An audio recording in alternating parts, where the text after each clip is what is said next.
오후 시간에는 졸릴 시간이기도 하니까 특별하게 성경을 찾고 뭐 이렇게 교리적인 어떤 성경 이야기보다는 제 이야기도 좀 드리고 또 제가 살고 있는 독일 이야기도 좀 드리고 그렇게 좀 편하게 좀 시간을 자유롭게 보내려고 합니다.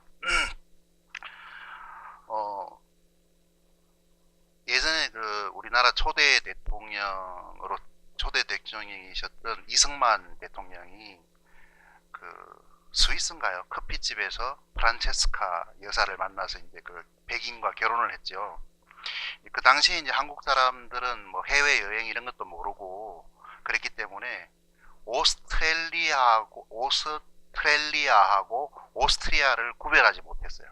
지금도 그런 분이 혹시 계시는지 모르겠는데, 그래서 그분은 오스트리아 사람이었는데 그 프란체스카 여사는 그분을 한국 사람들은 호주댁이라고 불렀어요.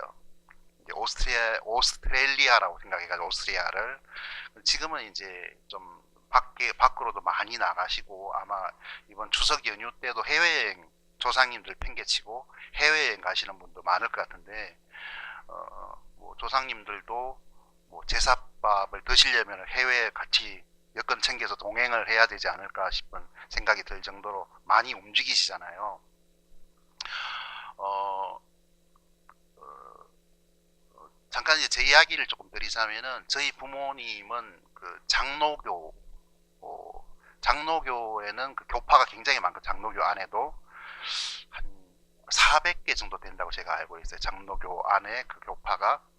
그 교파 중에서 고신이라고 하는 교회를 다니셨고 또 거기서 신학을 하시가지고 목회를 하셨어요. 저희 아버지께서. 그래서 이제 저와 저희 형이 이제 저희들 때는 제 시대 제가 학교 다닐 땐 초등학교 때 반드시 국민교육 헌장이란 걸 외워야 됐어요. 요새 아이들은 내가 왜 세상에 태어난 거지, 뭘 위해 살아야 되지 이렇게 굉장히 어려워하잖아요. 저는 그런 어려움이 없었어요. 저희 때는. 왜냐하면 국가에서 왜 태어났는지 왜 살아야 되는지를 정해줬거든요. 우리는 민족중흥의 역사적 사명을 띠고 이 땅에 태어났다 이렇게 정해줬기 때문에 그런 갈등이 없이 지냈던 것 같아요. 그래서 이제 저희 형이 저보다 3살이 많은 저희 형과 제가 태어나 보니까 저기가 전혀 의도하지 않았고 선택권도 없었지 물론 이 기독교라고 하는 이 통조림 속에 딱 들어있는 상태였더라고요. 그래서 저는 어머니 뱃속에서부터 그 장로교 고신교회를 출석을 했고 또 이렇게 지금도 그렇지만 이렇게 저는 이렇게 군것질하는 걸 참 좋아하거든요. 한국 오면 저는 너무 행복해요.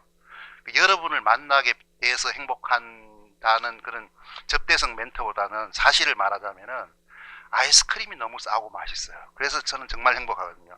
독일은 자본주의 국가지만은 좀 시스템이 한국하고 좀 달라요. 그래서 사람들이 반드시 먹어야 되는 거는 가격이 엄청 싸요.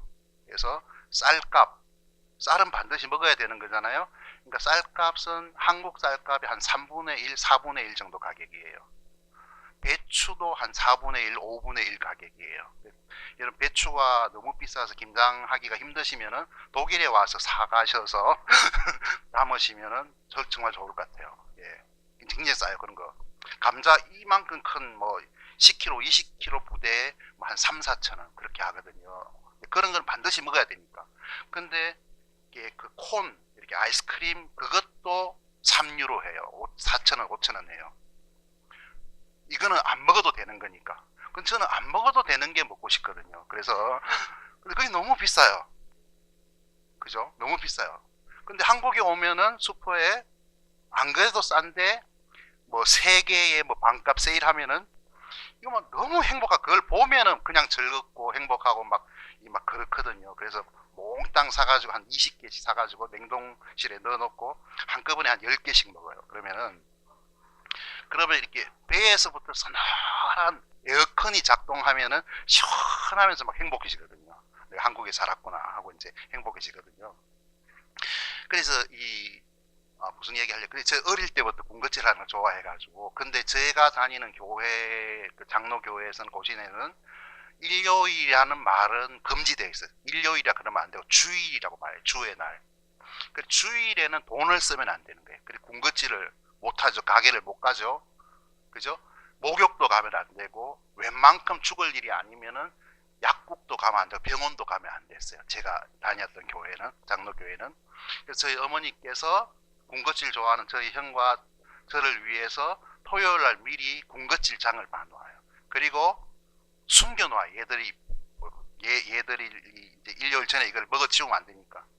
근데 저하고 저희 형은 또 어릴 때 셜록 홈즈 같은 탐정 소설을 많이 읽어서 어머니 입장에 대해서 내가 어머니라면 어디 숨겼을까 하고 이렇게 해가지고 금방 찾아서 다 먹어버리거든. 또 이제 그런 일이 늘 벌어졌는데, 아무튼 그런 성장 배경 속에서 자랐고, 근데 이제 제가 다녔던 그 교회, 그 당시 대부분의 교회가 그랬지만은 지금 생각해 보면 행위 구원을 말했던 것 같아요. 그래서 이렇게 하면 천국 갈 수 있을까? 응? 근데 우리 교회 목사님은 그러셨어요. 우리 이 장로교 고신 우리 교회가 최고기 때문에 우리 교회만 주일 성수하고 안 빠지고 잘 나오면은 천국 정문이 나타납니다. 이렇게 말을 했지만은 그게 이제 잘 믿어지지는 않았어요. 어떨 때는 정문이 보였다가 어떨 때는 또 안 보였다가 이제 막 이렇게 왔다 갔다 했거든요. 근데 이제 제 이야기 너무 길게 하긴데, 하여튼 초등학교 6학년 때 처음으로 예수님께서 나를 위해서 무엇을 하셨는가를 들었어요. 그래서 들었고, 저희 형 같은 경우에는 그거를 듣고 금방 그거를 받아들이고 그렇군요 하고 이제 그때부터 확실한 그 부분에 대한 믿음을 갖게 되었는데, 저 같은 경우에는 그게 한 1년 정도 걸렸어요. 그게 머리로 들어온 게 가슴까지 내려오는데 요 구간을 내려가는데 한 1년 정도 걸렸어요. 근데 지금 그때 내가 왜 그게 안 믿어졌는가 지금 생각해 보니까, 제가 그때 몰랐던 게 뭐냐 하면은, 나보다 3살 많은 형이 죄인이라는 걸 믿어졌는데 내가 죄인이라는 게 안 믿어졌거든요. 그래서 형은 진짜 죄인 맞았어요. 그래서 뭐 이렇게 저는 진짜 이렇게 약간 모범생처럼 생겼잖아요. 저희 형은 근데 이제 주로 아버지 어머니 지갑을 살펴가지고 이렇게 잘 가져가서 이제 필요한 대로 쓰고 이제 그랬거든요. 근데 또 연기가 뛰어났어요. 집에서 이렇게 한 번씩 돈이 없어지면은 나는 절대 그런 일 안 하니까 이제 무조건 얘밖에 없잖아요. 응? 딱 잡아가지고 무조건 이래 막 지혜 박으면서 돈 어디 숨겨놨어 어떻게 했어 그러면은 형님의 그 놀라운 연기 실력이 발휘되면서 어머니 아버지 그 돈 몇 푼 때문에 이렇게 물정도 없으면서 이렇게 사람을 함부로 의심하고 정말 서운합니다 제가. 막 그러면 아버지가 막 그러다가 멈칫해가지고 잘못했나 해가지고 그러는데 그때 이제 또 훔친 돈이 또 바지에서 떨어져가지고 이리 와 하고 잡아가지고 이제 때리려 그러면 할론 도망가면서 이 집에 치사해서는 안 산다 그러면서 이제 밖에 나가서 돌 던지고 이랬거든요. 집을 향해서. 그래서 형님이 죄인이라는 저는 확실히 믿어졌어요.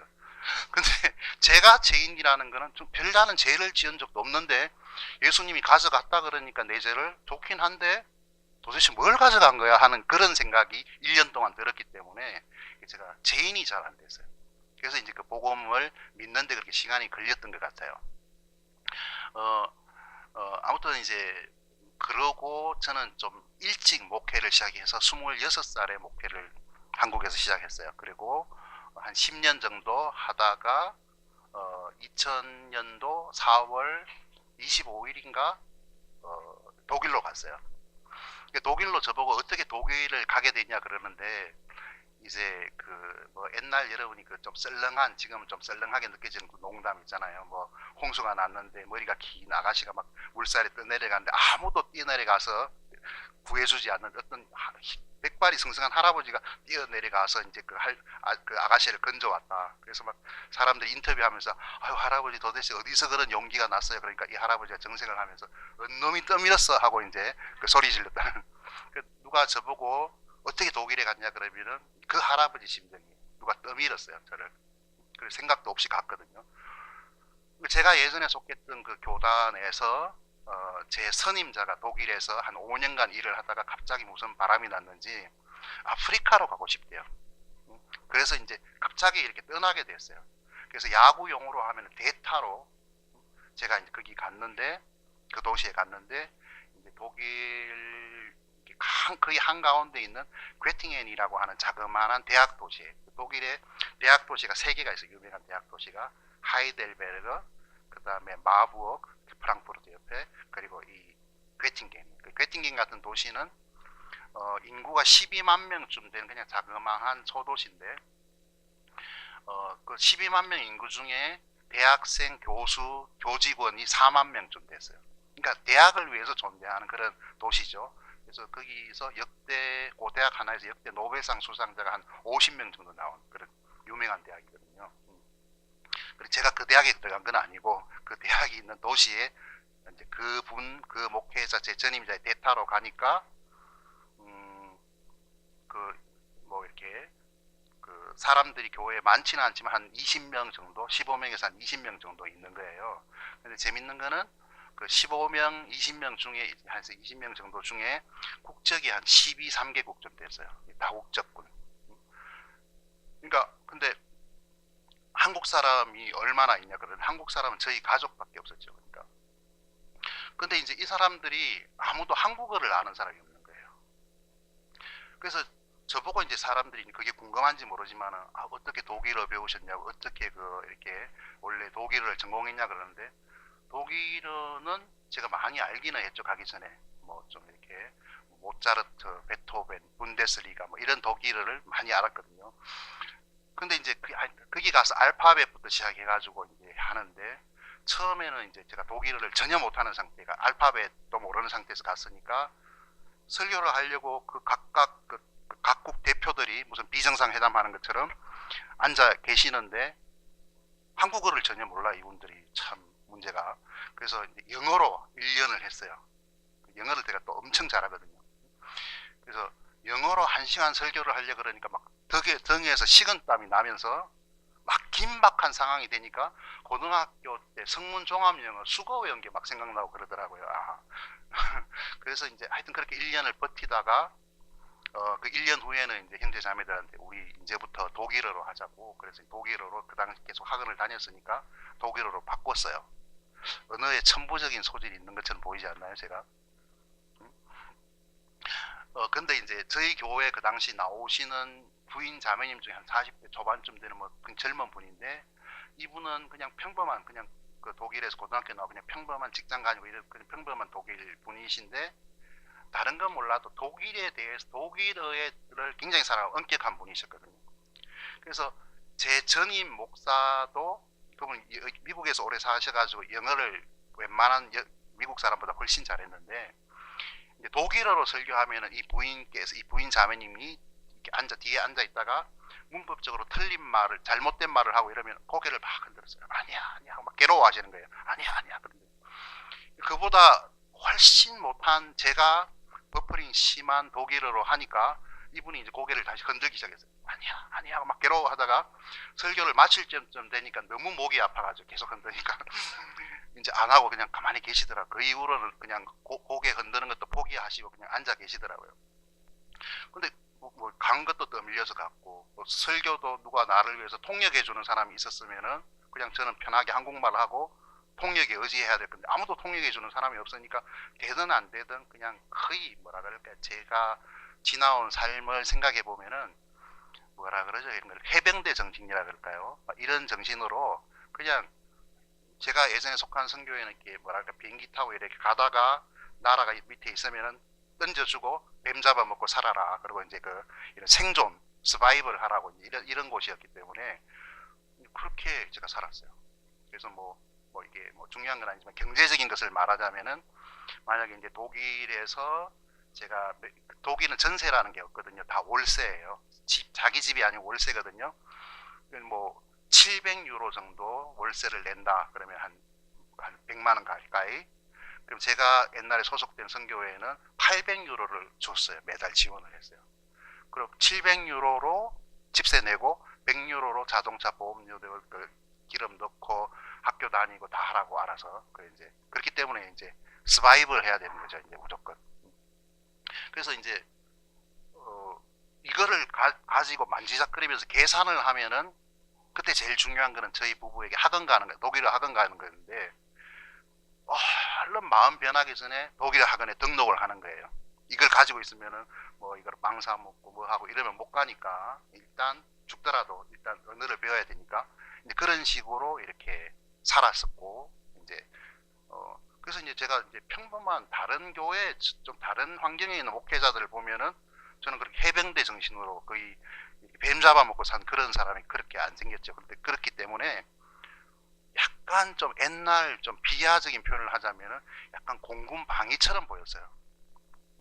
저 사람들도 군인이야? 뭐 이런 식으로 저 사람들도 무슨 목회자야?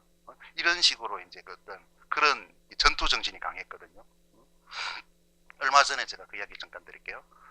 그런 식으로 쭉 살았어요. 그 선교에 소속되었을 때, 그 전투 정신으로. 그래, 뭐, 예를 들어, 이제 그쪽 도시에 갔다가 3년 후에 베를린에 아무도 없는데, 그쪽에 좀 사람들이 모이고 이러니까, 거기는 또 후임자에게 물려주고, 베를린에 가서 새로 교회를 시작해라 하고, 중앙에서 명령이 이제 떨어졌을 때, 아무도 없는데 이런 거를 이제 요새 용어로 맨 땅에 헤딩하기라고 하더군요. 그렇게 맨 땅에 헤딩하러 간 거예요. 그래서 이제 여름에 좀 날이 좋으면은 그, 그, 담요 얇은 거 들고 나가서 이 사람들은 이 햇볕이 귀한 나라에 독일은 그래서 해가 나면은 온몸을 노출시켜서 일광욕을 많이 해야 돼. 안 그러면 나이가 들면은 그 골다공증 비슷하게 조금만 부딪혀도 뼈가 똑똑똑 부러져요. 그래서 햇볕 나면 무조건 노출해서 이제 최대한 햇볕 쐬기를 해야 돼요. 그래서 여러분 그 외국인들이 옛날에 우리나라 1988 올림픽 할 때 가을이었는데 해만 좀 나면 막 우통 벗고 막 그런 거를 저 쌍놈들 봐라 그랬는데 그게 아니더라고요. 가서 보니까 그렇게 해야 되더라고요. 그래 하여튼 뭐 해나면은 담요 얇은 거 들고 나가서 그 잔디밭에 앉아 있는 사람 같이 누워가지고 이렇게 더듬거리는 독일 말로 이렇게 전도하고 또 교회 데리고 오고 막 이런 식으로 이제 하는 거죠. 그래서 이제 그렇게 이제 그 시간들을 이렇게 보냈고 그 이야기 하려고 그랬네요. 그래 최근에 한 3년 전인가 2년 반쯤 전에 제가 이제 강아지를 하나 저희 집에 데리고 와서 입양을 했어요. 이제 데리고 왔는데 제가 그 강아지를 저희 집에 데려오기 전에 한 2달 정도 갈등을 했어요. 강아지를 집에 데리고 오는 거에 대해서 이해가 안 가시죠? 그거는 이제 강아지를 데려오면 누가 뭐 챙겨주고 또 산책 가고 이런 것 때문에 고민을 한 게 아니고 말했죠. 저는 거의 전투적으로 살았어요. 그래서 뭐 한국에서 목회할 때도 한 달에 3주 정도는 바깥에 있었고 집에 없었거든요. 그 밖으로 돌고 뭐 하여튼 그런 식으로 살았기 때문에 내가 이제 그런 교당과 내가 전에 알고 있는 교당과 관계를 끊고 그냥 독립적으로 일을 하기로 정해서 이렇게 그런 시간들을 이렇게 보냈는데 최근 몇 년 전부터 제게 스스로 그게 납득이 안 돼. 저 스스로를 납득을 못 시키겠는 나 자신을. 아니 복음 전하러 이렇게 온 사람이 강아지 끌고 다닌다는 게 이게 저한테 너무 이게 납득이 안 가서 저를 설득하는데 그 정도 두세 달이 걸렸어요. 그래서 이제 아무튼 이제 전 그런 배경에서 살았고 그렇게 이제 살아왔고요. 이야기가 좀 두서없지만 좀 들어주십시오. 네, 제가 이제 킹잼 성경을 알게 된 것은 2007년 10월경이었어요. 그때 한국에 우연히 독일에 있으면 일이 있어서 나왔는데 저는 이렇게 뭐 책 읽는 거를 좀 좋아하기 때문에 참새가 방앗간을 그냥 지나가지 못한 거죠. 서점이 있으면 꼭 들르고 이렇게 구경이라도 하고 꼭 사오고 그리고 또 집에 가서 이제 제 아내에게 혼나고 이제 늘 그런 생활이 반복되거든요. 그래서 제가 뭐 다른 욕심은 없는데 그 책 욕심이 많은 것 같아요. 그래서 이제 그날도 이제 기독교 서점에 가서 이렇게 책 구경을 하는데 성경을 쌓아놓은 곳에 보니까 개혁 성경이 아닌 좀 다른 성경이 눈에 띄었어요. 그래서 이게 뭐지 하고 호기심에 돈을 지불하고 집에 와서 보게 되었죠. 그게 계기가 돼서 이제 그때 킹제임스 성경을 알게 되었고, 이제 저는 이제 다른 목회자분들한테 저를 소개할 때 저는 금종고시 출신입니다. 이렇게 말을 해요. 저는 이렇게 누가 알려줘서 한 게 아니라 독학으로 이렇게 공부를 하고 책을 읽고 이제 이런 또 성경에 대한 사실들도 알게 되고 그러던 와중에 제가 기억을 못 하는데 2012년인가 대충 그쯤 13년인가 전주 소망교회에 계시는 소망교회, 소망침례교회인가요? 그 소망교회 김재건 목사님이 부부가 저희 집에 갑자기 들이닥친 거예요. 알고 보니까 이제 결혼 20주년 그 자매님이 그 아가씨 때 결혼하기 전에 독일에서 한 1년 있었는데 김재건 목사님이 속된 말로 그 자매님을 꼬이기 위해서 공약을 하나 내건 거에 나하고 결혼하면은 조만간에 그 다시 독일을 구경시켜 주겠다 하고 20년 동안 지키지 않은 거예요, 그거를. 근데 20년 그 결혼 기념일날 그거를 했던 말이 있으니까 지키기 위해서 이렇게 독일로 배낭 메고 왔는데 전주교에 계시는 형제님 한 분이 예전에 저를 알던 분이라서 이제 김 목사님한테 그 독일에 이런 목사님이 있는데 꼭 한번 만났으면 좋겠다. 저를 소개해 줬어요.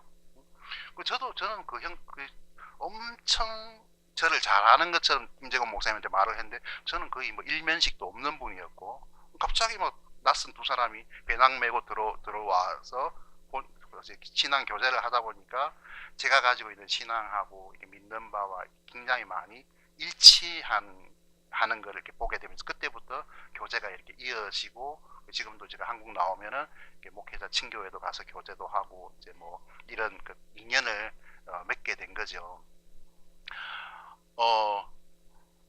제가 하여튼 그 2000년 4월 25일 날 독일에 가서 그때부터 목회를 하는데 왜 어릴 때 우리가 읽었던 이상한 나라의 앨리스라고 하는 그 동화가 있잖아요.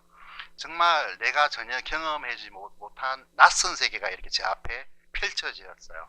아주 낯선 세계가. 정말 모든 것이 좀 문화 쇼크라 그럴까요? 그런 것도 많았고, 하여튼 굉장히 낯선 점들이 굉장히 많이 제게 이제 제가 이제 부딪히게 되었죠. 독일 교회 상황을 조금 설명할 여러분이 그걸 잘 모르실 수 있으니까 제가 오늘 할 이야기가 많아가지고 그 독일 교회는 두 개의 종류의 교회가 있어요. 하나는 프라이에 키르시라고 하는 그 국가교회, 그 자유교회가 있고 하나는 국가에 소속된 교회가 있어요. 두 개의 개신교 교회가 있는데 국가교회는 다른 말로 루터교회라고 그래요. 루터 들어보셨죠? 안 들어보셨나요?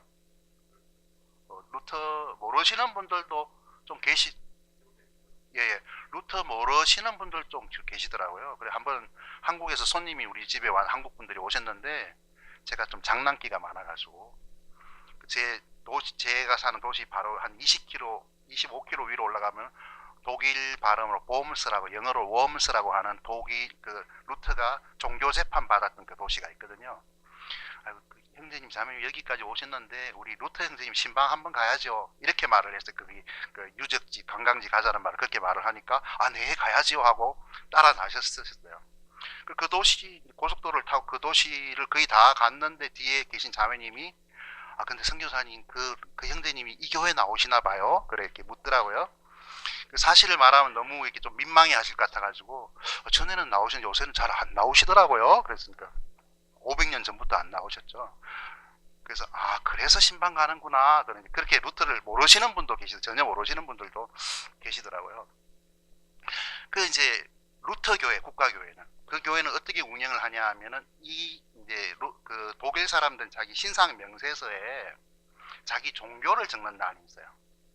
그래서 근데 독일은 기독교 국가니까 남녀 호령 개교 이런 건 적으면 안 돼요. 그러니까 기독교, 개신교, 가톨릭 두 개만 적어야 돼요. 이슬람 이것도 적으면 안 돼요. 이건 상관없어요. 그냥 개신교, 가톨릭 두 개만 적어요. 그러니까 내가 개신교라고 적으면은 내가 월급을 받으면 정확하게 몇 퍼센트인지 모르지만 저는 낸 적이 없어서 2%인가 3%의 월급에 그거를 세금으로 종교세로 걷어가요. 이해가 되십니까? 상황이? 그러니까 100만원 월급을 받으면 한 달에 2만원이나 3만원을 내는 거죠. 그러면 그거를 국가에서 모아가지고 이 돈으로 개신교 목사님, 가톨릭 신부님의 월급을 줘요. 이해 가십니까? 시스템이? 그리고 이분들은 예배가 끝나면 예배가 끝나면 다 그냥 집에 가요. 청소를 아무도 안 해요. 왜냐하면은 국가에서 청소부를 보내줘요. 그 돈으로. 경광등이 고장나요. 아무도 안 고쳐요. 전기기술자를 국가에서 신청하면 보내주면은 이제 영수증 처리해서 국가에서 그쪽으로 자동 이체를 시켜주는 거죠. 참 좋은 교회죠. 좋습니까? 근데 그 교회는 가도 목사님들이 한국교회 목사님처럼 반갑습니다. 어디서 오셨어요? 호구 조사를 안 해요. 왜냐하면은 많이 나오면 귀찮아요. 이해 가시죠? 안 나와도 상관없어요. 월급 받는 건 상관없어요. 국가에서 주는 거니까. 부럽습니까? 근데 그 교회 사람들은 헌금을 안 해요. 아예 안 해요. 종교세를 내기 때문에 헌금할 필요가 없어요. 그 시스템이 국가교회라는 거예요. 그게 이제 대부분이고, 자유교회라고 하는 교회는 자유가 많다고 자유교회가 아니고, 여기는 한국식으로 성도들의 그 모금 헌금으로 교회가 유지가 되는 거예요. 이제 그런 교회, 제가 있는 교회도 그런 교회죠. 이런 이야기를 안 하면 꼭 어떤 분들은 그럼 목사님은 독일 정부로부터 월급 받으시는 거네요. 이제 이런 이야기를 하기 때문에 저는 그 교회에 속하지는 않았죠. 속할 수도 없고 그냥 그 교회에 속하면은 에큐메니카를 해야 되거든요. 제가 속할 수 없는 교회예요. 그 교회는. 독일은 이제 그 한국하고 다르게 여러분이 아시는지 모르는데 전 세계에 이렇게 교회가 많고 목사 수가 많고, 옛날에는 서울 남산에 올라가서 돌을 집어 던지면은 김씨, 이씨, 박씨 중에 하나가 맞고 아이고 아야 하고 소리를 지른다는데, 요새는 예배당 지붕 위에 가서 얹혀 있다는 말이 들리잖아요. 그만큼 교회 수가 많은데 이거는 한국에만 있는 좀 특이한 현상이에요. 전 세계에 그런 나라가 없어요. 독일 같은 경우에는 한 교인 수가 100명이 되면 이건 굉장히 큰 교회예요.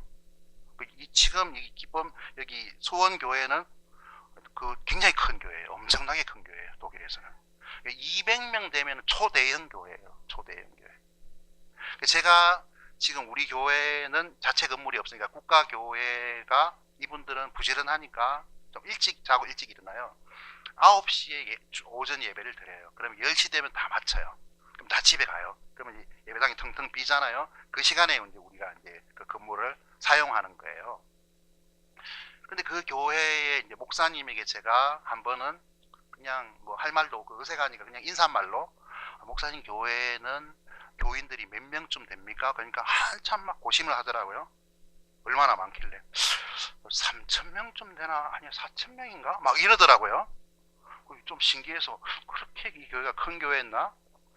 근데 그분의 말은 우리가 살고 있는 이제 여기 수원 같은 무슨 구가 있잖아요. 그 구에 속한 사람은 다 자기 교회 교인인 거예요. 거기서 종교세 내고 개신교인이라고 등록한 사람은 다 이 교회 재적 교인인 거예요. 그러니까 그게 3,000명인가 4,000명. 근데 실제로 나오는 사람은 몇 명이에요? 그러니까 7명인가 8명인가 이제 이렇게 이제 이야기를 하는 거예요. 그게 이제 보통 교회죠. 그리고 이제 뭐 이게 여러분한테 문화적인 충격이 될지 저한테는 더 이상 그렇지는 않은데, 저희 그 교회 목사님은 굉장히 친절하고 저희들한테 잘해줘요. 굉장히 좋아요. 근데 동성연애자예요. 그 목사님은. 충격 오셨습니까? 그러니까 이제 이분들은 이제 자기 목사로 부임하면은 자기 동성 파트너와 같이 이렇게 목사 취임 예배에 가서 이 사람이 나랑 같이 사는 내 파트너입니다. 이렇게 소개를 해요. 그럼 교인들이 반갑다고 막 박수 쳐주고. 그게 이제 독일교회가 그래요. 이해가 안 가시죠? 네. 한 번은 이제 저희 아들이, 독일은 기독교 국가니까 일주일에 한 번이나 두 번 종교 시간이 있어요. 과목 중에 종교가 있어요. 우리 집 아이가 어릴 때 초등학교 3학년 때 갔으니까 종교 수업을 어릴 때 간 거죠. 종교 수업을 듣는데 수업 중에 태도가 불량하다고 선생님한테 엄청 혼났대요. 그래서 내가 이제 그 아이가 그러길래, 야 이놈아 너는 아빠가 목사님이면 목사님 아들답게 잘 처신을 해야지 왜 그렇게 수업 태도가 불량해서 혼나고 그래? 그랬더니 아니 아빠 선생님이 너무 이상한 이야기를 해서 그래 웃었더니 막 큰 소리로 웃었더니 기가 막혀서 선생님한테 혼났다고. 도대체 선생님이 무슨 이야기 했는데? 그러니까 바벨탑 이야기를 해주셨거든. 근데 그게 그렇게 웃었냐 바벨탑이? 근데 그게 아니고 옛날 그 사람들이 미개했기 때문에 하나님이 높은 데 계시니까 탑을 높이 쌓으면 하나님과 좀 가까이 간다고 생각해서 탑을 쌓았다고. 근데 하나님께서 야 너희들 지금 뭐 하고 있는 거니? 왜 이렇게 높이 탑을 쌓고 그래? 묻지를 않고 무례하게 하나님이 그 바벨탑을 무너뜨리셔가지고, 하나님의 무례함 때문에 그때부터 인간과 하나님 사이에 의사소통에 문제가 생겼다. 이렇게 선생님이 설명을 하신 거예요. 설명을 한 거예요. 그리고 우리 집 아이가 아무리 어리지만 그 말도 안 되니까 그 하하하 하고 이렇게 웃음을 터뜨리니까 혼난 거예요. 그러니까 독일의 교회는 거의 대부분의 교회는 또 목사님들은 성경이 하나님의 말씀이라는 것을 안 믿어요. 거의 대부분 노골적으로 안 믿어요. 안 믿고 창세기 1장부터 11장까지는 역사적인 사실이 아니고 신화라고 말해요. 그리스 신화, 로마 신화처럼 신화라고 말을 해요. 그러니까 그거를 믿지 않죠. 독일 신학은 성경이 하나님의 말씀인가 안 믿어요.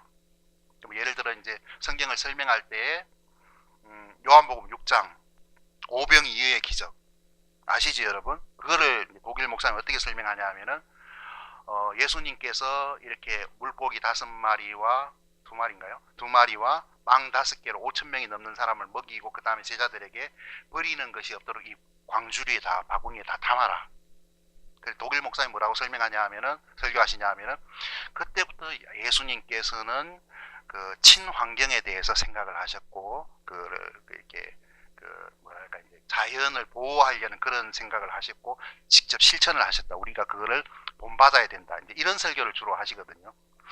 그래서 이렇게 바깥에 이렇게 교회 밖에 보면은 독일 사람들은 항상 계획을 1년 계획을 미리 다 세워 놓거든요.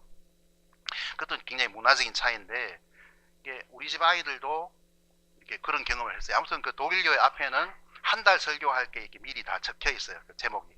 저도 이렇게 뭐 호기심에 초창기에 이렇게 뭐 적어놨나 이렇게 보면은 어떻게 하면 이웃과 더 좋은 관계를 가질 수 있나 설교 제목.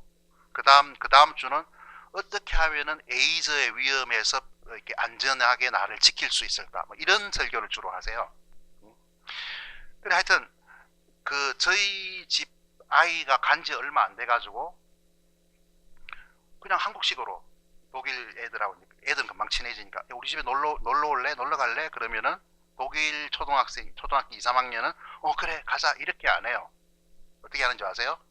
잠깐 내 스케줄을 보고 그리고 이제 스케줄을 이렇게 봐요. 스케줄을 보고 이번 주는 시간이 없고 다음 주 목요일 날 2시에 갈게. 2시에 가서 3시 반까지 놀게. 이렇게 말을 해요. 초등학교 3학년, 2학년이 그 다음 주 목요일 2시가 되면 정확하게 초인종이 울리고 3시 반 되면 정확하게 빨딱 일어나서 집에 가요. 이제 좀 문화 차이가 나죠. 그죠? 이제 좀 모든 면이 달라요. 먹는 것만 다르는 게 아니고 생각도 다르고 행동도 다르고 많은 것이 다르거든요. 그래서 이제 저는 하여튼 제가 있는 교회는 뭐 규모가 크진 않지만은 저희 가족 외에는 다 독일 사람이거나 독일어를 사용하는 사람이에요. 그래서 저는 이제 계속해서 독일어로 이제 교제를 하고 말씀을 전하고 그렇게 하는 거죠. 근데 그분들에게 있어서 사실은 한국에서 온 목사는 굉장히 낯설어요. 여러분 그 이해 가시는지 모르겠지만은 제가 독일어를 굉장히 잘하거든요. 아까도 말했지만은 무슨 말이든지 제가 오전에 한 말을 독일말로 그대로 다 할 수 있어요. 그럼 잘하는 거죠, 뭐 그 정도면은. 근데 이제 그래도 독일 사람처럼 완벽하게 말하지는 못하죠.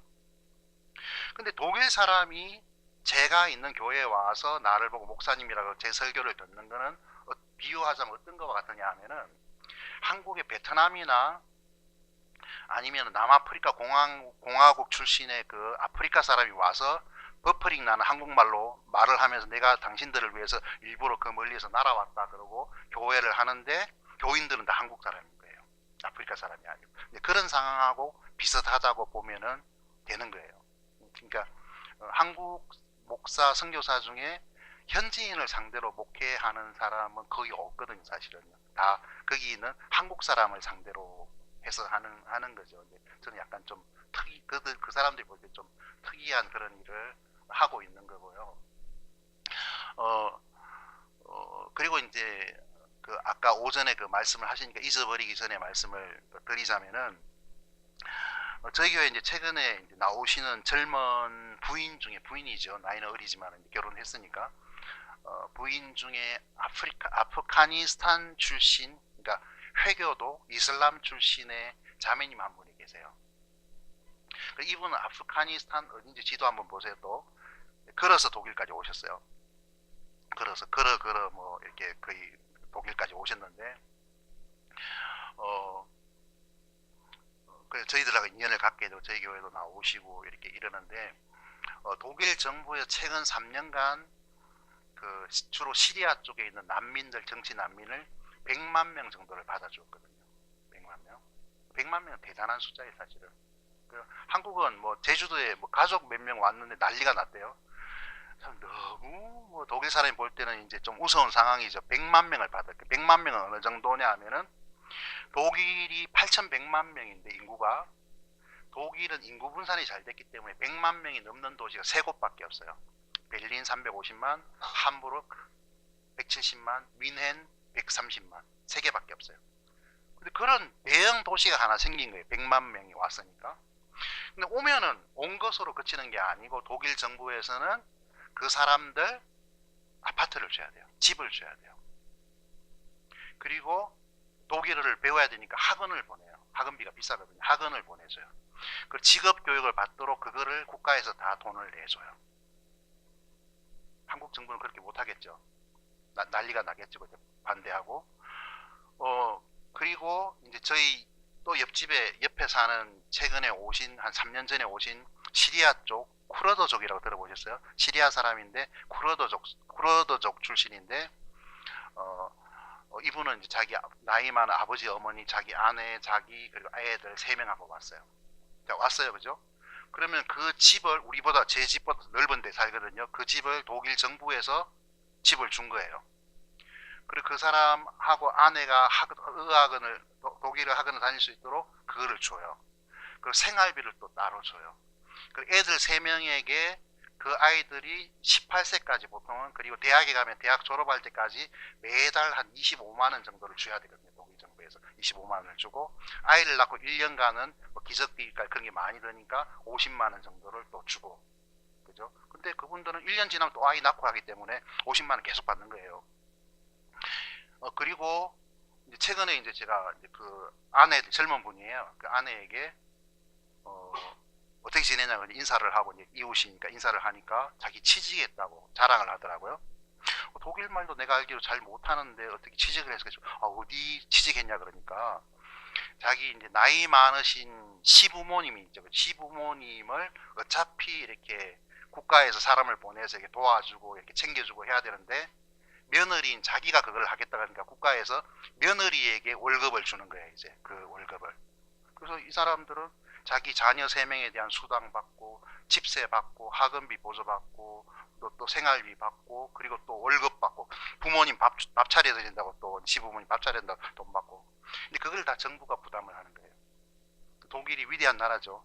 이제 그 한국에서 뭐 정부에서 이런 일을 하면 이 공산당이야 뭐야 그러고 이제 난리가 났을 건데 독일 사람들은 그거를 당연하게 생각을 해요. 그렇게 해야 된다고 생각을 해요. 좀 의식의 차이가 있죠. 그러니까 제가 이제 살아보니까 아까 저희 집 강아지 이야기를 했는데 저희 집 강아지는 소위 말하는 금수저예요. 그러니까 우리가 뭐 엄청 비싼 거를 주고 강아지 유치원 보내고 수영학교 보내고 이런다는 뜻이 아니고 우리는 일단 개하고 시간을 많이 보내거든요. 그리고 우리는 적어도 저는 저 아내도 그렇고 어떤 철학이 있냐 하면은 우리가 외롭고 그러니까 개를 하나 키우자 이게 아니고 우리는 개의 입장에서 생각을 하거든요. 우리 행복하라고 개를 키우는 게 아니고 개가 행복하라고 이제 개하고 같이 사는 거예요. 키우는 게 아니고. 그리고 우리 집 강아지는 이게 한국 개들은 보니까 강아지도 외모 지상주의가 심하더라고요. 예뻐장하고 막 하얗고 막 이런 개들만 키우잖아요. 근데 우리 집 개는 개가 없으니까 하는 말이지만 개가 뭐 인터넷에서 보진 않을 거니까 엄청 못생겼어요. 뭐 이렇게 인물이 특별히 없어요. 그리고 걔는 뭐 뭐 누워 엎드려 이런 걸 하나도 배운 적이 없고 이게 가르치지도 않았어요. 왜냐하면은 별 필요가 없는 거잖아요. 그거는. 나는 걔가 살아있는 동안 뭐 15년 18년 살면서 그냥 행복하게 자기 삶을 즐기다가 무지개 다리를 건너기를 원하지 나를 즐겁게 해주기 위해서 내가 빵 그러면 하고 이렇게 눕고 이러면 막 좋다고 웃고 이러고 싶지는 않거든요. 그래서 걔는 그냥 편안하게 살아요. 거의 뭐 우리 집 서열이 굉장히 높죠. 제 개가 제일 높고 그다음에 제 아내 그다음에 저거든요. 그러니까 서열이 굉장히 높죠. 그러니까 아까도 형제님 그런 이야기를 하시던데, 여러분들 선진국에 오면, 독일 같은 선진국에 오면은 뭐가 느껴지냐 하면은 짐승들이 벌써 포스가 달라요. 스위스를 지나가면 스위스 소가 들판에 앉아서 누워 있기도 하고 이게 풀을 뜯어 먹기도 하는데, 선진국 소는 이렇게 풍기는 인상이 달라요. 아주 여유가 있어요. 왜 그런 줄 아세요? 저는 이제 제 나와바리가 일본 말로 구역이 넓어가지고 스위스에 신방을 가거든요. 뭐 가봐야 뭐 한 4시간 5시간이면 가니까 국경도 없고 하니까 쉽게 가죠. 한번 그 자매님 집에 갔는데, 그 형제님은 스위스 분이고 자매님은 진주 분이세요. 이렇게 국제 결혼을 하셨는데, 제가 궁금해서 신문에서 읽은 기억이 나서 궁금해서 그 형제님한테 확인차 물어봤어요.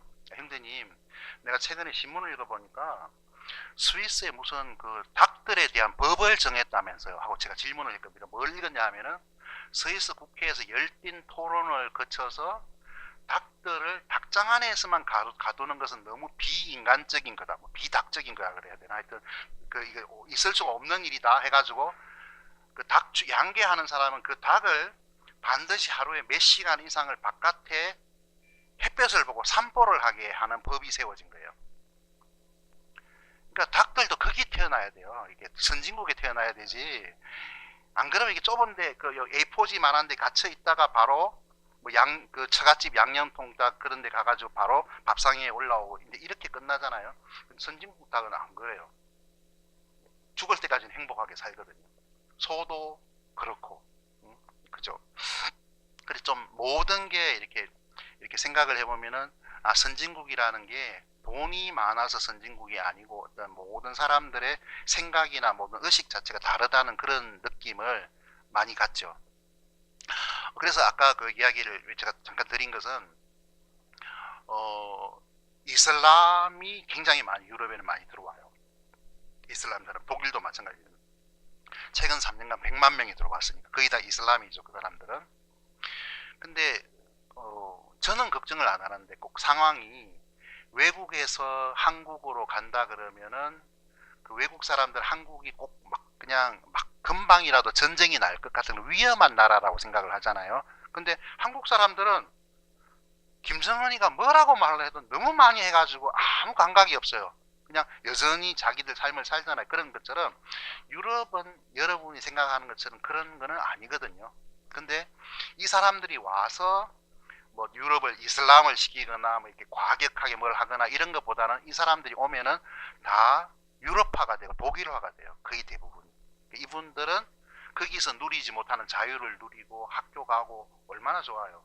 그죠? 아니, 우리 집 옆집에 사는 그 세댁, 그 시리아 세댁 같은 분도 머리에 보자기 쓰고 거기 그 나라에서 어떻게 학교를 가요? 학교 엄두를 못 내죠. 학교를 간 적이 없죠. 근데 지금 학교 가지요. 학교 갈 돈 주지요. 그리고 뭐 한 번씩 독일 정부 관청에서 한번 오라 그러면은 꼭 차비를 같이 보내줘요. 이렇게 이걸 가지고 차표 사서 오라고. 이런 모든 것이 주어지기 때문에 이분들은 와서 이슬람을 퍼뜨리는 게 아니고 독일 사회에 이렇게 동화가 되고 오히려 교회에 오고 신앙을 이슬람에서 그 기독교로 개종을 하지, 이슬람을 전파하거나 그거는 너무 좀 상황을 모르는 그런 과장된 그런 정보고 그런 거라고, 현재에 있는 제가 볼 때는 좀 그런 것들이 더 많죠. 강하죠.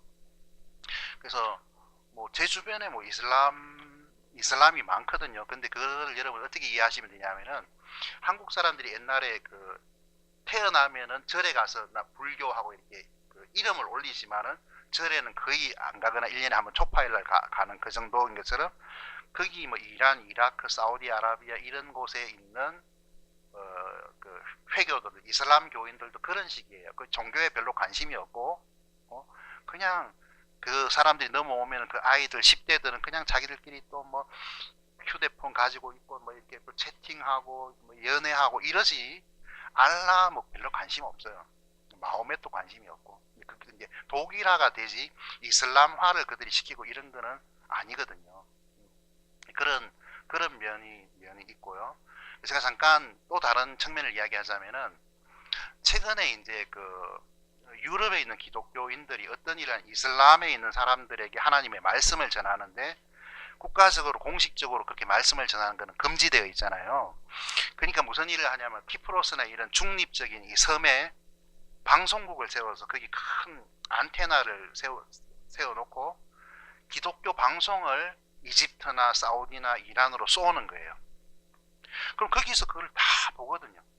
그래서 이제 기독교 이제 어떤 저도 그 방송을 봤는데 독일에서 하는 걸 봤는데 옆에 이제 저희 교회에 나오신 형제님 중에 이라크 출신 형제님이 계세요. 그분은 그 옛날 아브라함 고향 동네 그 동네 출신이에요. 근데 거기서부터 기독교를 알게 돼서 이제 그 신자인 상태에서 그분도 걸어서 왔어요. 이렇게 독일까지 온다. 오래돼서 20년 전에 오셨는데 그 집에 가서 이제 TV를 보는데 그런 방송을 하는데 그 회교 출신 목사님 한 분이 나와서 왼쪽에는 코란을 놓고 오른쪽은 성경을 놓고 왜 코란이 거짓말이고 마호멧이 거짓말장인지를 이렇게 비교하면서 설명을 하는 거예요.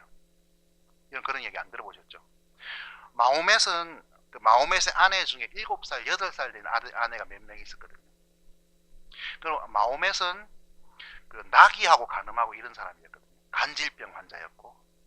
근데 그 종교에서는 마호멧은 절대적인 사람인데 팩트 폭격을 하는 거죠. 이렇게 그 자료를 들어서 사실은 마호멧이 이런 사람이었고 우리가 믿는 이슬람은 이런 종교다. 그런데 이 성경에 나오는 하나님은 이런 분이다. 그러기 때문에 그 방송을 이 사람들이 계속 보면서 개종하는 사람들이 엄청 많아요. 회교 국가에서. 이제 커밍아웃은 못하죠. 그렇지만 그런 신자들이 굉장히 많은데 단지 하나는 그들이 이제 그런 방송을 통해서 하나님이 살아계시고 성경이 하나님 말씀이라는 걸 믿지만은 은혜의 복음을 전하는 것에는 좀 이렇게 좀 부족하고 그런 면은 있지만은 분위기가 지금 우리가 생각하는 것처럼 이란에는 막 그냥 극단적인 그 테러 분자 같은 사람만 산다 이거는 아니에요. 그는 굉장히 많이 기독교인들이 굉장히 사실은 많거든요. 엄청 많거든요. 그래서 우리가 오늘 제가 오전에 말한 것처럼 좀 생각을 바꿔야 될 것 같아요. 제가 이제 얼마 전에 중국에 갔는데 중국에서 새로이 알게 된 사실 중에 하나는 뭐냐 하면은 지금 지구상에서 개신교 기독교 인구가 최고 많은 나라는 미국도 아니고 호주도 아니고 중국이거든요. 중국의 기독교인이 제일 많아요. 그리고 신자 수가 엄청 많고 아주 열성적이고 한국 개신교하고 비교할 때 중국 개신교는 굉장히 건전해요. 목사님들도 수준이 훨씬 높아요. 한국 기독교보다 훨씬 높아요. 근데 한국은 약간 좀 그런 분들이 그런 사실이 아닌 것들을 이야기를 하면서 중국은 마귀 나라, 공산당은 마귀, 그러니까 중국은 마귀 나라 이런 공식을 가지고 있는 경우가 많거든요. 근데 그런 분들은 중국에 직접 가봐야 돼요. 그 이제 어떤 분이 이제 궁금해가지고 중국에 사는 신자들이 성경을 어떻게 구하냐고. 그럼 옛날에는 막 성경을 막 비밀 그 어둠의 경로를 통해서 뭐 전달받고 이렇다고 생각을 하는데 중국 그 신자 형제님이 하는 대답은 성경요? 성경 그게 인터넷에서 주문하면 그 다음날 오는데요? 이제 이렇게 대답을 하거든요. 그게 사실이고요. 그래서 저는 중국 상하이의 가장 번화가에 엄청 큰 개신교회하고 엄청 큰 기독교 서점이 있는 걸 안에 들어가 보니까 제가 중국어를 잘 읽지는 뭐 대충 무슨 내용인지 아니까 보니까 굉장히 수준이 높은 그런 책들을 기독교 서적들을 중국어로 번역해서 팔더라고요. 그게 중국의 사정이거든요. 실제 기독교 현황이거든요. 핍박 같은 거 없거든요. 자유롭게 포교가 되거든요. 근데 이런 정보가 많은 사람에게 없어요. 그래서 여전히 중국을 악의 축이라고 공산국가 기독교 반대하고 이렇다고 생각하죠. 그렇지 않거든요. 마찬가지로 제가 그 이야기 하는 거는 유럽도 그렇지 않다는 거죠. 그렇지 않다. 저는 제가 독일에 처음 갔을 때에 저는 한국 사람이지만은 한국 사람을 대상으로 거기 가서 내가 목회한다는 생각을 갖지는 않았거든요. 왜냐하면은 한국에서 목회할 것 같으면 내가 한국에 있지 못하러 독일까지 가 비행기 타고. 그래서 저는 제 사역의 대상을 타켓을 독일 사람이나 적어도 독일어를 하는 사람으로 택했어요. 그래서 열심히 독일어도 배우고 이러잖아요. 그래서 저는 제가 사역을 독일에 18년 하는 동안 근래까지 한국 사람에 대해서 거의 관심이 없이 살았어요. 만나지도 않았고 독일에서. 그러니까 저는 한국 사람, 한인회도 한 번도 안 가봤어요. 간 적이 없거든요. 독일 사람들을 상대로 해서 이렇게 만나고 그 안에서 살다가 아까 말한 것처럼 어느 날 생판 보지도 듣지도 못하는 부부가 배낭 메고 떨렁떨렁 들어와가지고 이야기를 해보니까 저랑 신앙이 정말 통하고 신앙의 동지라는 그런 느낌이 들고 하면서 이분들이 어떤 계기가 돼서 이제 이 성경을 알리고 보급하는 그런 일에 있어서 아 그럼 내가 한국 사람들도 좀 만나야 되겠구나 하고 좀 생각을 바꾸게 되었거든요. 제가 지금 독일에서 하는 사역을 몇 가지로 구분을 하자면 하나는 여전히 독일인을 대상, 독일을 사용하는 사람을 대상으로 하는 그런 사역이 있고 또 한국 분들을 만나서 이제 또 성경도 소개하고 신앙을 이야기를 하는 그런 일이 있고 근간에는 제가 이제 또 그 이슬람권에 있는 사람들에게도 내가 좀 관심을 가져야 되겠다는 생각을 하게 되었거든요. 이분들이 와요. 제가 아까 말한 그 젊은 아프가니스탄 이 사람 탈레반을 경험한 사람이에요. 그 젊은 자매님을 통해서 이분 아프가니스탄하고 그 이란은 언어가 거의 비슷하고 페르시아 계통의 언어를 사용하니까 이분이 이제 그 그 페르시아 이란에서 온 그 신자들 기독교 신자들이 자기들끼리 소규모 모임을 한 2, 30명 모이는 20명 독일에서 결코 소규모는 아니죠. 굉장히 큰 모임이죠. 자기들끼리 모여서 이란 목사님의 설교를 인터넷으로 듣고 찬송 부르고 이렇게 약간 다가하고 마치는 그런 그냥 가벼운 모임이 있는데 그 모임에 한번 가서 제가 이제 말씀을 전했거든요. 굉장히 잘 들으시고 여러분은 뭐 이슬람 사람에 대해서 어떤 편견을 가지고 있는지 모르지만 이슬람 사람들은 일단 친절해요. 정이 많아요. 저는 이슬람 계통에 있는 분, 아랍 계통에 있는 분들이 집에 밥 먹으러 오라 그래가지고 초청을 하면은 굉장히 조심을 해야 되거든요. 왜 그런지 아세요? 왜 이제 한국 사람들은 왜 그 영화를 많이 봐가지고 이렇게 그 왜 평소에 멀쩡하다가 보름달이 뜨면 오 하고 이렇게 그 늑대 소리 나고 변신해가 뛰쳐나가는 그런 영화를 많이 봐서 이슬람이 밥 먹으러 오라고 하지만 달이 뜨면 또 오 하고 이렇게 막 칼도 테러리스트로 변하는 거 아닌가 하는 그런 이상한 두려움을 가지고 있거든요. 제가 말한 건 그런 두려움이 아니라 이 사람들은 너무 인정이 많아가지고 제가 이렇게 밥을 먹고 있는데 아 목사님 조금 더 드세요 하고 허락도 안 받고 팍 뭘 또 부어주거든요. 또 그걸 막 다 먹어갈 무렵이 되면 또 이렇게 방심하면 또 뭘 들어놓고 이러는 거예요. 그래서 거의 순교를 각오하고 거기 가야 되거든요. 굉장히 정적이에요. 정이 많고 막 이렇게 다정다감하고 이렇거든요. 좋은 분들이죠. 그런 분들이죠. 그런 위험한 사람들이 아니거든요. 기본적으로 이분들은 자본주의의 때가 덜 묻었기 때문에 꼭 옛날에 우리나라 70년대 사람들을 보는 것 같은 그런 느낌을 줘요. 그죠? 우리 집 옆에 있는 또 다른 분도 이분도 시리아 출신 분인데 우리 교회에 김재근 목사님 오셨을 때 제 아내하고 이렇게 길 가다가 만나서 내일 우리 일요일 날 한국에서 귀한 손님이 오는데 한번 와볼래? 이 사람은 지금 회교예요. 그 모스크라 그러죠. 거기 가는 사람인데 자기 이웃집 동네 이웃이 그 교회 목사인 줄 알고 오라 그러니까 대접하는 마음으로 가지 뭐 하고 이제 와서 또 앉아 있다가 하고 이제 이러시거든요. 그래서 이제 아무튼 제 사역은 그런 세 가지 방향으로 지금 생각을 하고 뭐 그게 뭐 대단하게 무슨 많은 일을 하는 거지만 하는 건 아니지만 그런 생각을 가지고 하고 있어요. 그리고 제가 이제 독일이라는 나라에 대해서 조금 더 여러분에게 설명을 좀 드리자면요. 여러분 독일하면 뭐가 떠오르세요? 자동차. 예, 자동차가 떠오르죠. 보통 남자분들은 형제님들은 자동차라 그래요.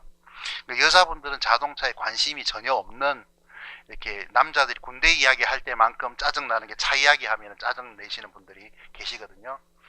독일은 자동차의 나라예요. 그리고 그 아우토반 들어보셨어요? 아우토반이라는 거는 아우토는 자동차란 말이고 반이라는 말은 독일 말에서 도로란 말이에요. 자동차 전용 도로, 우리로 말하자면 고속도로의 독일 말이 아우토반이에요.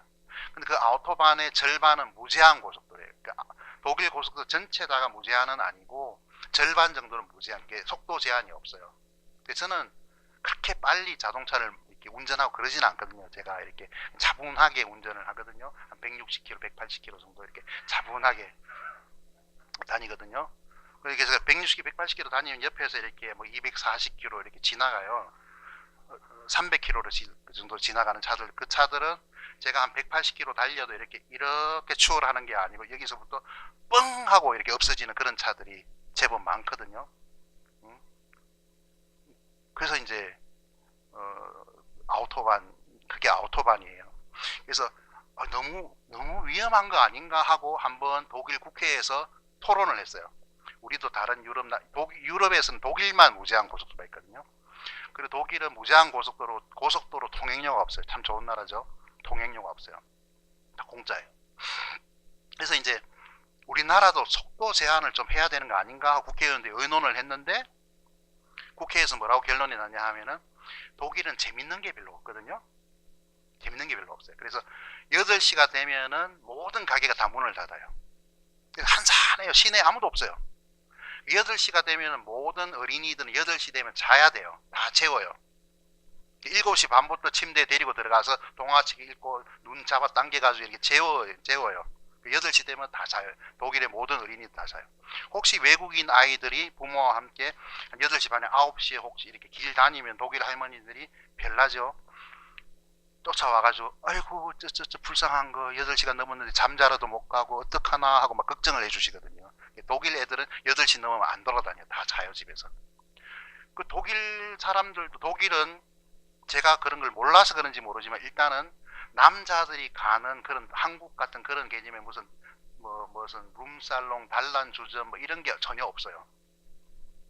어떻게 그 독일에서 저는 20년 가까이 살았지만은 술 마시고 길에서 비틀거리는 사람을 20년 한 번도 본 적이 없거든요. 그러니까 이거는 술을 많이 마시고 이렇게 막 이렇게 다정하게 연인의 등을 두드려 달토할 수 있도록 등을 두드려 주는 그런 걸 본 적이 없거든요. 이거는 자기 자제력이 없는 아주 뭐랄까 형편없는 사람으로 취급을 받지, 술 많이 마시는 걸 보면 남자다움으로 생각하지는 않아요. 독일은 일단 재밌는 일이 별로 없어요. 재밌는 일이. 근데 유일한 스트레스를 풀 수 있는 게 뭐냐, 아우토반을 미친 듯이 200km, 240km, 270km 달리는 그건데, 국회의원들이 말을 하기를 이거를 못하게 하면은 사람은 좀 덜 죽을지 모르지만은 더 많은 사람이 고속도로에서 안 죽고 집에서 자살한다. 그러니까 차라리 스트레스 확 날리면서 죽을 때 죽더라도 그러는 게 사람이 적게 죽는다 해가지고 그렇게 결정을 내렸거든요. 앞으로도 계속해서 속도 제한은 없는 거로 그렇게 결정을 했거든요. 잘했죠? 예, 그렇고요. 하여튼 한국하고 다른 점들이 참 많아요. 그래서 대학 같은 경우에는 이렇게 학비가 없어요. 대학에 가서 학생으로 등록을 하고 교통비를 6개월에 한 5만원, 6만원, 7만원 정도 내면은, 예를 들어 경상북도라 그러면은 내가 대구에 있는 대학을 다닌다 그러면 경상북도 남도 정도의 모든 교통수단을 공짜로 다 타죠. 택시 제외하고는. 학생들에 대해서 파격적인 대우가 있는 나라예요. 공부가 좋죠. 이게 한국에서 대학 다니는 것보다는 독일에서 대학 다니는 게 훨씬 쌀 거예요, 아마도. 그리고 한국 대학생, 한국에 제가 잠깐 있어 보면은 한국은 돈 쓸 일이 너무 많아요. 이렇게 밖에 나가면 커피가 얼마죠? 스타벅스 같은 데 커피 마시면 얼마 하나요? 5,000원, 6,000원 하죠. 그 독일 사람한테 한국 커피 5,000원 하자 그러면 미쳤지, 그래, 미쳤지. 독일 사람들 어떻게 하는 줄 아세요? 커피를 어떻게 마시는 줄 아세요? 주로 아침에 출근할 때에 커피를 타서 보온병에 넣어가지고 가서 하루 종일 마셔요. 양지 바른 데 앉아가지고 이렇게 마셔요. 그 돈 주고 커피 거의 안 마시거든요. 독일 대학생들은 청바지 하나 입고 티 하나 입고 버티거든요. 돈 쓰고 그러지 않고. 저희 집도 이제 주인이 그냥 독일 이야기 들어주세요. 저희 집 주인도 이제 제법 부자인데 일주일에 한 번 정도 그 집 아들이 와서 계단 청소하고 유리창 청소를 하거든요. 검소하죠. 왜 그런 줄 아세요? 독일은 18살이 되면은 성인이 취급을 해요. 그럼 부모가 안 그런 경우도 있지만 보통 와서 너 18살이니까 이제 독립해서 나가 살아야 되지 않겠니 하고 내보내요, 애들을. 근데 엄마 요새 방값도 비싸고 나 힘들어. 대학 가고 뭐 이거 쓸 것도 많고 힘들어. 그러면은 그래? 힘들어? 돈이 없어? 어떡하지? 그럼 너 우리 집 화장실 청소하고 계단 청소하고 내가 가진 이거 하면은 거기서 방값을 까줄게. 이렇게 하는 거예요. 그러면 거기 있는 대학생이 아버지가 부자라고 뭐 비싼 차를 타고 다니는 사람도 없지만 혹 그런 사람이 있으면은 야 금수저네 부럽다. 왜 우리 아버지는 돈이 없어? 이러는 게 아니고 보통 대학생들은 좀 미친놈이 있네. 저 아버지 돈을 그 나이 되도록 타고 다녀. 그거를 가지고 차를 타고 다녀. 이런 관점에서 보지 그거를 부러워하지 않거든요. 좋은 건가요? 좋은 거죠. 그래서 이제 독일은 제가 살아보니까 돈 모을 것도 없지만은 돈 모을 수 있다 그래 돈 모을 필요는 없어요. 왜냐하면은 한국은 주로 목돈 드는 게 뭐예요? 애들 대학 보내면 목돈이 들죠. 결혼시키면 또 부모가 또 아파트도 해줘야 되죠. 또 무슨 돈이 직장만 하는 돈이 들죠. 그리고 크게 병이 나면 또 돈이 들죠. 근데 독일은 이런 모든 것들이 없어요. 그러니까 애들이 결혼한다고 분가한다고 집을 사준다는 거는 있을 수가 없는 일이죠. 그거를 왜 부모가 사줘? 18살 넘으면 자기가 알아서 해야지. 그런 일이 없어요. 부잣집도 아들도 뭐 한국 오고 싶다 그러면은 비행기 값이 모자란다 그러면은 할부로 갚아라고 그래요. 돈 주지 일단 주고 갚아요. 당연히 갚아요. 그리고 애들도 아버지 돌아가면 저거는 언젠가 내게 될 거야 이런 생각을 하는 게 아니고 그거는 아버지 돈이고 어머니 돈이라 생각, 자기 돈이 아니라고 거의 대부분 그렇게 생각을 해요. 그리고 또 뭐라 그러죠? 의료비는 100%다 공짜죠. 무슨 병에 걸렸든지 큰 병이라도 수술에 이런 건 다 그건 국가에서 지불을 하고 이렇게 의료보험에서 지불되는 거기 때문에 그 돈 필요 없죠. 또 뭐 학비 공짜죠. 그러니까 크게 돈 모을 일이 없는데 돈을 모으는 유일한 이유는 뭐냐? 1년에 한번 크게 휴가 가기 위해서. 휴가가 보통 한 6주 정도 되는 1년에 공식적인 휴가가. 그래서 그 휴가 이제 독일에서는 어떤 사람이 가난한 사람이냐 하면은 여름 휴가인데 돈이 없어서 해외로 휴가를 떠나지 못하는 사람이 가난한 사람이에요. 가난한 사람이에요. 그래서 이제 그거 휴가를 즐기기 위해서 돈을 모으는 거예요. 그 외에는 버는 족족 다 쓰는 거죠. 그리고 돈을 국가에서 못 모으게 해요. 법으로 금지한 건 아니지만은 남편이 회사를 다녀요. 그리고 아내도 회사를 다니면은 남편 혼자 돈을 벌면은 세금을 이렇게 조금만 내면 돼요. 여자도 같이 돈을 벌면 세금을 왕창 걷어가요. 그래서 남편 혼자 다니는 거나 두 사람이 축을 하고 다니는 거나 손에 쥐는 건 거의 비슷해요. 그래서 너무 축을 하고 일하지 말고 삶을 즐기면서 여유롭게 살라는 시스템이기 때문에 이렇게 일을 많이 못하게 해요. 좋은 건가요?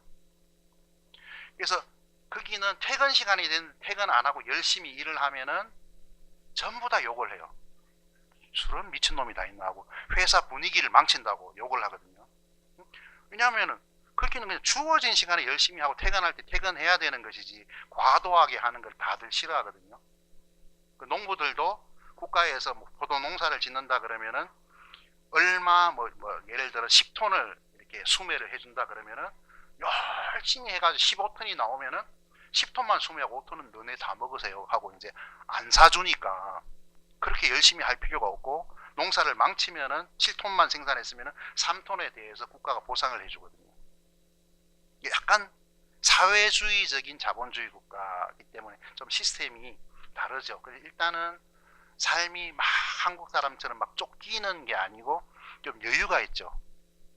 저는 이렇게 한국 와서 신기한 게 저도 이제 독일화가 많이 되었기 때문에 오래 살아서 지하철에서 밑에 아직 이제 무슨 소리가 나면은 사람들이 막 뛰기 시작하더라고요. 저만 놔두고. 그 저는 독일 사람이니까 거의 왜 뛰지? 그게 도대체가 이해가 안 가는 거예요. 다음 차 타면 되지. 왜 뛰냐? 그게 이해가 도대체 안 가거든요. 저 혼자 천천히 가서 있으면 타고 없으면 다음 차 타고. 응?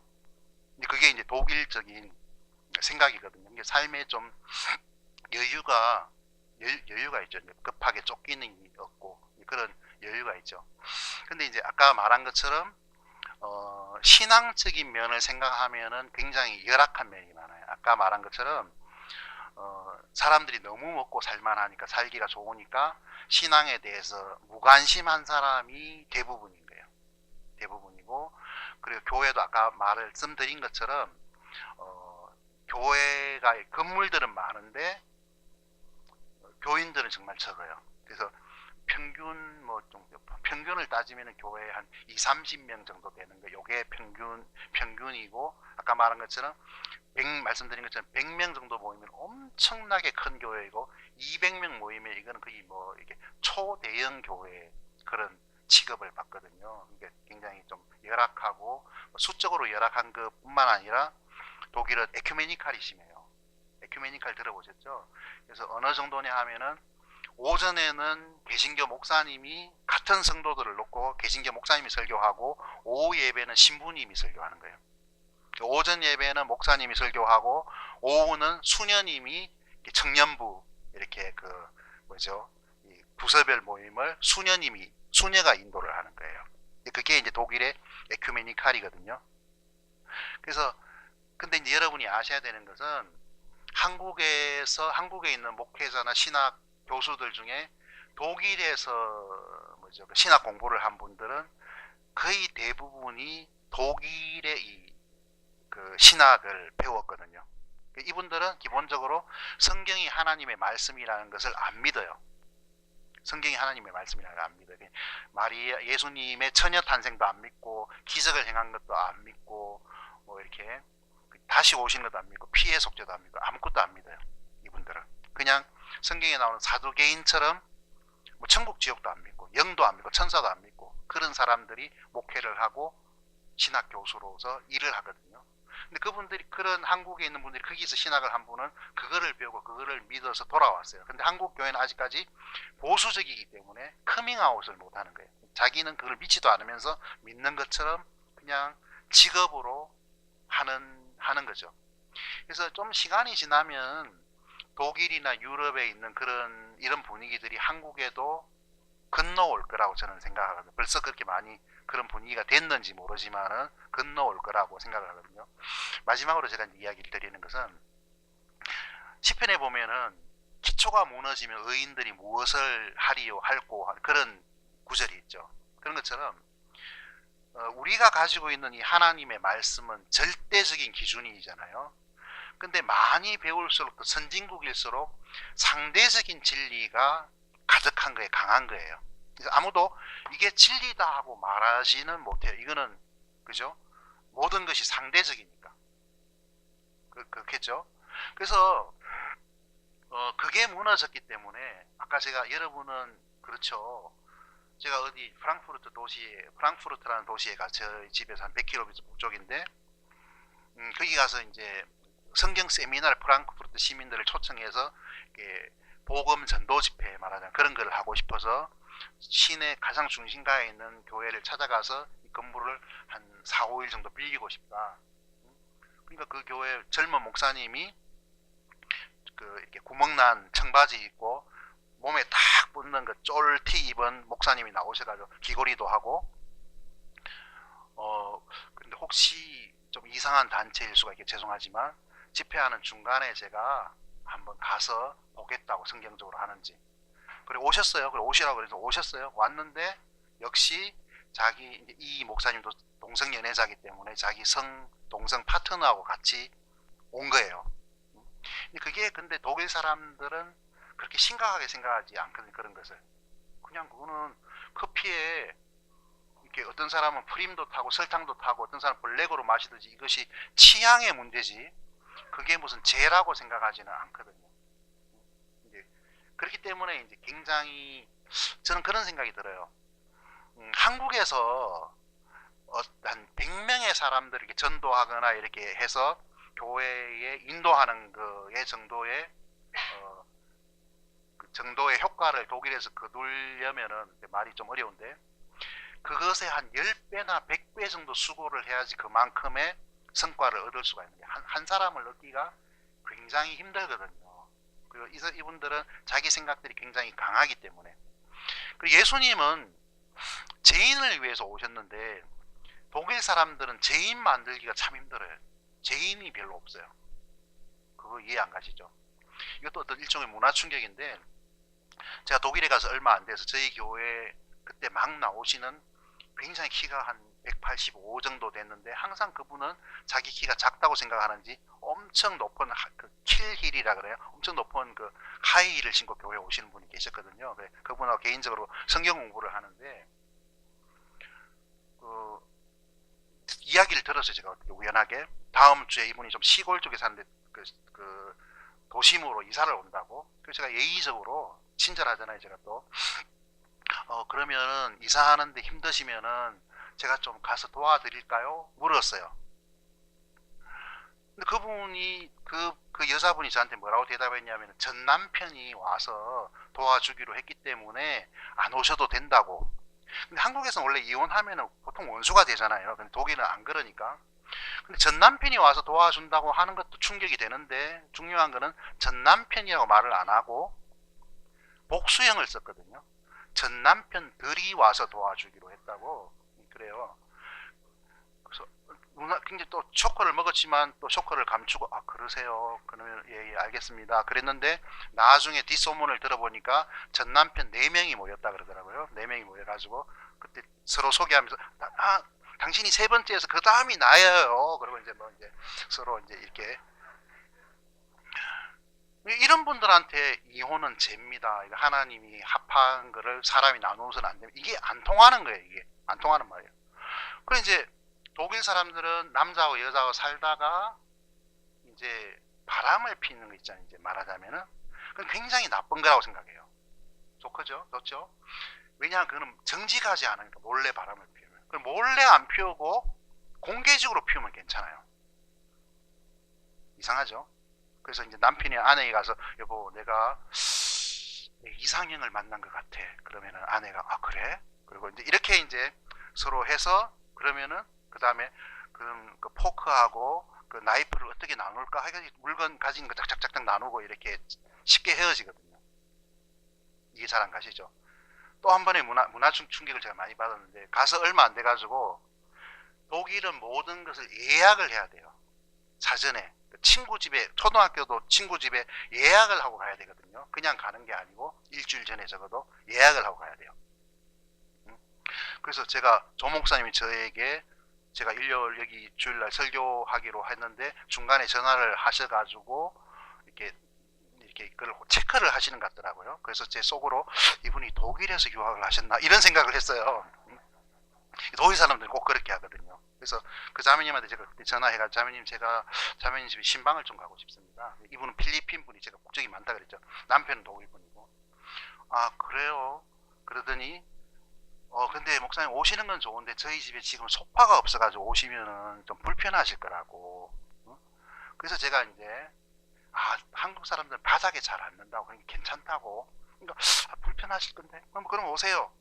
그리고 그다음 뭐라 하셨겠어요? 오세요 끝나는 게 아니고 오시면은 몇 시에 오셔가지고 몇 시에 가실 거예요. 이거를 또 예약을 해야 돼요. 신기한 나라죠. 그리고 커피까지는 제공하지만 그 이상의 것은 제공이 안 됩니다. 그거를 말해요. 그리고 이제 그래 갔어요. 갔는데 소파가 멀쩡하게 잘 있어요. 거실에.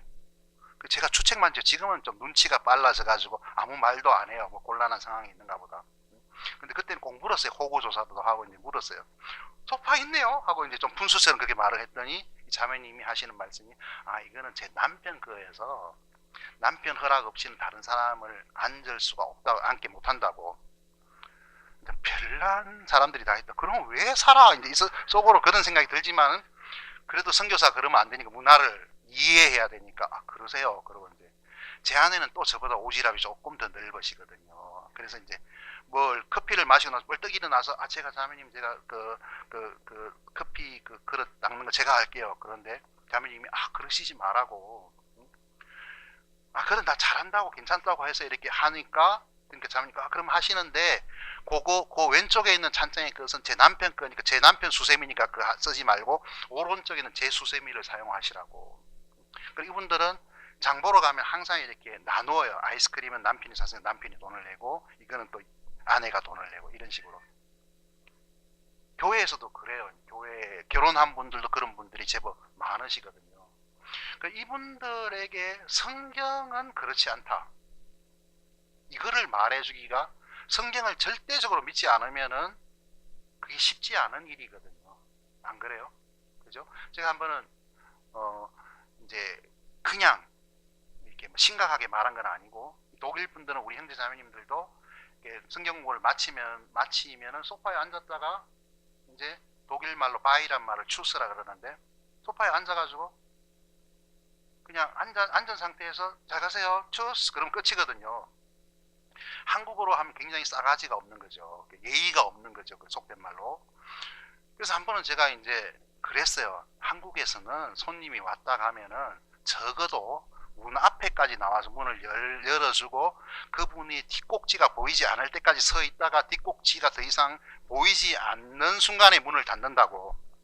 뒷꼭지가 완전히 사라지기 전에 문을 소리가 나게 닫으면은 이거는 당신을 보고 싶지 않으니까 우리 집에 더 이상 오지 말라는 신호라고 말했더니, 아 그러냐고, 죄송하다, 그걸 몰랐다고 그러면서 그 다음부터는 성경 공부가 끝나면 문을 열고 제 차가 사라질 때까지 계속 서 계시더라고요. 근데 어차피 그거는 한국의 문화지 성경의 절대적인 건 아니고, 그 다음날 가서 아이 그거는 그러시지 말, 그냥 한번 해본 소리니까 그런 걸 알고만 계시라고, 그러고 나서 다시 편하게 소파에서 그냥 하시라고. 그렇지만 그게 문화에 속한 것이 아니고 성경에 속한 것은 제가 그들에게 성경은 이렇다 하고 가르쳐야 되거든요. 동성연애는, 독일에서는 그 말 하면 안 돼요. 동성연애는 더러운 짓이다, 죄다, 이거를 저는 반드시 말을 해야 되거든요. 에큐메니카는 이건 마귀 짓이다, 반드시 말을 해요. 왜냐하면 성경이 그렇게 말을 하기 때문에. 그래서 어떤 분은 저한테 앞으로 뭐 독일에서 제 그 선교사님의 뭐 사역 목표가 어떻고 뭐 어떤 거를 뭐 어떤 지향하시고 계획이 어떠시냐 그러면은, 저는 계획을 높게 잡을 수가 없어요. 왜냐하면 독일은 기본적인 성경을 하나님의 말씀으로 믿는 이것이 거의 다 무너졌거든요. 아무도 교회에 나오는 사람 중에 거의 90% 이상은 성경을 하나님의 말씀이라고 안 믿어요. 그 목사님들이 강단에서 뭐라 그러냐면, 이사야, 에레미야, 에스겔 이런 성경은 이 사람들이 정신이 온전치 않은 상태에서 썼기 때문에 거의 하나님의 말씀이 거의 없다, 이렇게 말을 해요, 강단에서. 그러니까 제가 1차적으로 싸워야 되는 건 고상한 싸움을 하는 게 아니고 아주 밑바닥의 기초적인 것, 성경은 하나님의 말씀이 오류가 없는 하나님의 말씀이라는 것을 이야기하는 이 정도가 저한테는 굉장히 큰 사실은 목표인 거예요. 그러니까 말하자면 굉장히 이렇게 상황이 열악한 거죠. 근데 이제 제가 처음에 독일에 가서 저를 한국에서 온 선교사 목사라고 소개했을 때 그분들의 표정은 굉장히 뜨악하다 그럴까요? 아니 불교 나라에서 기독교 나라에 왜 왔지? 이런 표정으로 저를 보는 거예요. 점잖은 사람, 표현은 안 하지만 얼굴에 그게 나타나요. 근데 독일이나 영국이나 프랑스나 이런 나라들, 스페인도 마찬가지, 이탈리아 이런 나라들은 진짜 진리를 가지고 있는 사람들이 필요한 나라거든요. 그러니까 이들은 종교개혁이 끝나고 나서 다시 그 뭐랄까 무신론, 그러니까 그 이교도의 상태로 다시 돌아간 상태예요. 그죠? 그래서 여기에 있는 한국에 있는 사람이나 중국에 있는 그런 미국에 있는 그리스도인들이 다시 그곳에 가서 처음부터 시작을 해야 되는 그런 상황에 있다고 생각을 하시면은 그게 맞을 게 좋을 거예요. 그래서 제가 하는 사역은 굉장히 좀 막막하다고 막연하고 굉장히 열악한 것이고, 제가 아까 말한 것처럼 독일은 죄인이 없어요. 예수님을 소개하기 전에 이 사람 당신이 죄인이란 걸 먼저 말을 해주고 그 다음 예수님이 당신의 죄를 위해 죽으셨다 그래야 되는데 죄인이 안 되는 거예요. 전 남편들이 하시는 분들에게 그게 죄라고 말하기가 굉장히 힘들어요. 독일에는 여자가, 제가 아는 어떤 여자분은 가톨릭 신자였는데, 신자인데 신부에게 가서 재고백을 했어요. 고해를 한 거죠. 제가 미쳤나봐요 신부님, 제가 어제 내 남자친구랑 이렇게 죄를 지었어요. 그러니까 신부가 화를 내더래요. 어떻게 그런 죄를 지었느냐고 화를 내신 게 아니고, 그거는 사랑하는 사람, 좋아하는 사람은 서로 같이 자는 거야. 제발 그런 거로 나한테 오지 마라. 그건 죄가 아니라고 화를 낸 거예요, 신부가. 그건 죄가 아니거든요, 진짜. 죄가 아니거든요. 이분들한테 어떻게 죄를 설명하겠어요? 어떻게 성경을 이야기하겠어요? 그러니까 저는 저의 삶은 이게 전생이라 그러면 좀 미안하지만 이게 무슨 뭐가 있는지 모르지만 계속 처음부터 지금까지 맨 땅에 헤딩하는 것이 계속 이어지고 있거든요. 쉬운 거는 아니에요. 이렇게 그런 건 아니에요. 그렇지만 이렇게 예를 들어 몽고나 동남아나 저도 한류가 있는 곳, 또 열악한 나라, 이런 나라는 사는 것이 힘들지 복음을 전하는, 하나님의 말씀을 전하는 것은 굉장히 쉬워요. 제가 이제 가나 이야기를 들어보니까, 제가 아는 어떤 분이 가나 버스를 탔는데 손님들이 이렇게 승객들이 타니까 버스 운전사가 뻘떡 일어나서 뒤로 돌아서더래요. 출발하기 전에. 왜 그런가 하고 멈칫해. 왜 그러지? 우리 출발하기 전에 다 같이 기도하고 출발하겠습니다. 그리고 이제 분위기가 그런 거예요, 가나는.